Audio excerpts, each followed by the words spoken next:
Hello friends, you are welcome to all literary channel academic domain. तो दोस्तों, आज की इस वीडियो में जूडिथ राइट की well known poem Bora Ring की समरी और एनालिसिस को डिस्कस किया जाएगा। और अगर आप इस प्रेजेंटेशन की सॉफ्ट कॉपी चाहते हैं तो डिस्क्रिप्शन बॉक्स में दिए हुए लिंक को क्लिक कीजिए। फ्रेंड्स, अगर अभी तक आपने मेरे चैनल को सब्सक्राइब नहीं किया है तो जल्दी से सब्सक्राइब कर लीजिए और बेल आइकन को प्रेस कीजिए ताकि मेरे नई वीडियोज़ के नोटिफिकेशन आपको मिलते रहें। लाइक कीजिए, शेयर कीजिए और कमेंट करके अपना फीडबैक ज़रूर दीजिए कि आपको ये प्रेजेंटेशन कैसा लगा। तो पोएम को डिस्कस करने से पहले कुछ पॉइंट्स पोएट के बारे में देख लेते हैं। Judith Arundell Wright was born on 31st May 1915 and died on 25th June 2000. Was an Australian poet, environmentalist and campaigner for Aboriginal land rights. She was a recipient of Christopher Brennan Award and Australian National Living Treasure Award. Wright was nominated for the 1967 Nobel Prize for Literature. Her first poetic collection is The Moving Image, and her first collection of short stories is The Nature of Love. चूँकि ये एक short poem है जिसमें सिर्फ 4 stanzas हैं, तो एक बार हम पोएम को भी पढ़ लेते हैं ताकि हमारी समझ में और अच्छी तरह से आ सके। तो पहला स्टैंजा है, the song is gone, the dance is secret with the dancers in the earth, the ritual useless and the tribal story lost in an alien tell.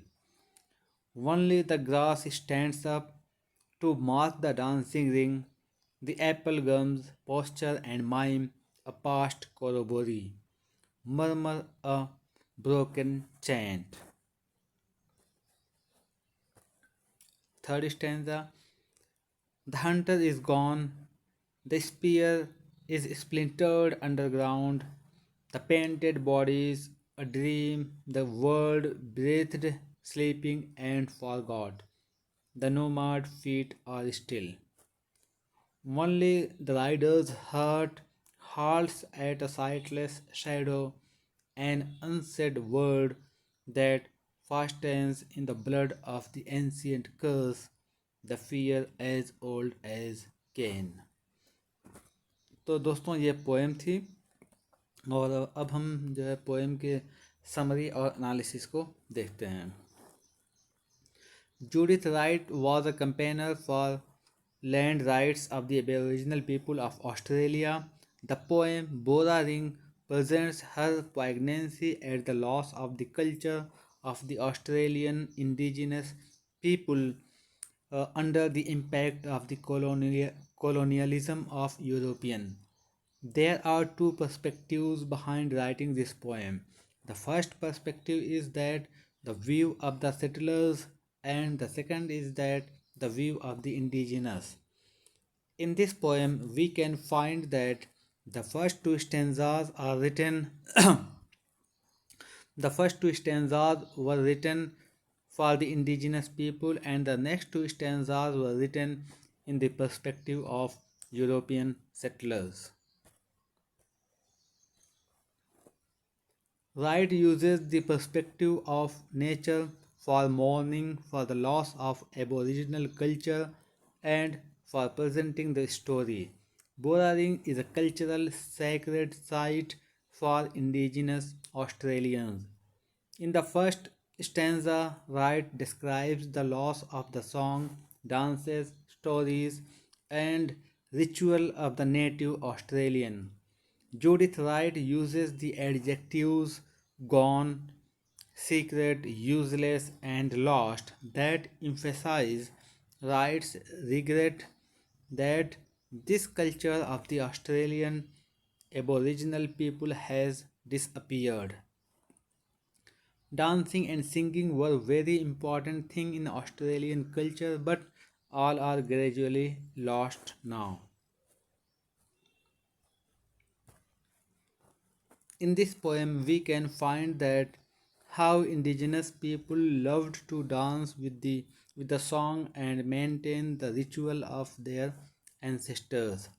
Songs are used to express emotions, and their stories are presented through songs.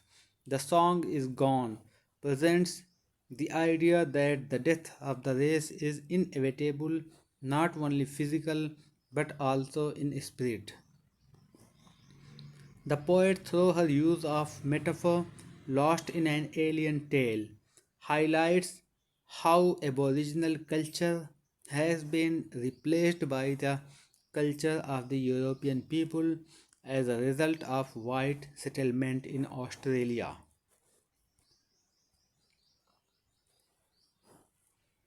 Her use of the word alien stresses her view that the white colonists do not belong to Australia. They are foreigners in the land of Australian Aboriginal people. In the second stanza, we can find that the people tries to describe the remains of a Bora ring. Judith Wright uses a lot of imagery in the poem, such as standing grass mark the dancing ground. This makes the reader picture an indigenous dancing ring with music and songs. The grass that stands up is the only physical evidence of Aboriginal existence, showing their culture deep rooted in nature.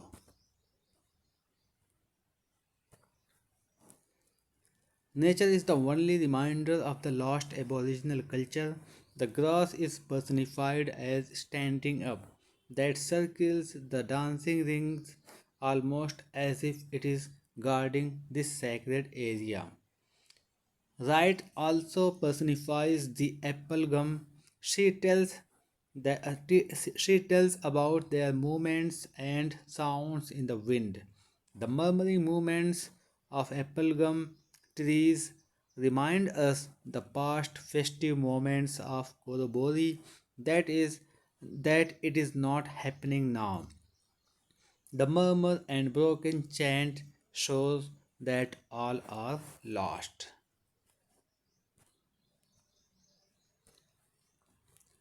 Her use of the verbs posture and mime tries to explain the way in which past generations of indigenous people gathered for Korobori, a sacred and ceremonial meeting involving music, song, and dance.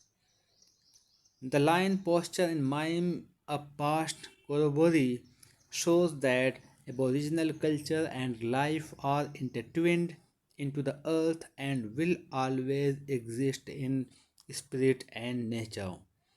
The deserted space now lies overgrown with tall grasses and apple gum trees, the only remnant perhaps of a lost tradition.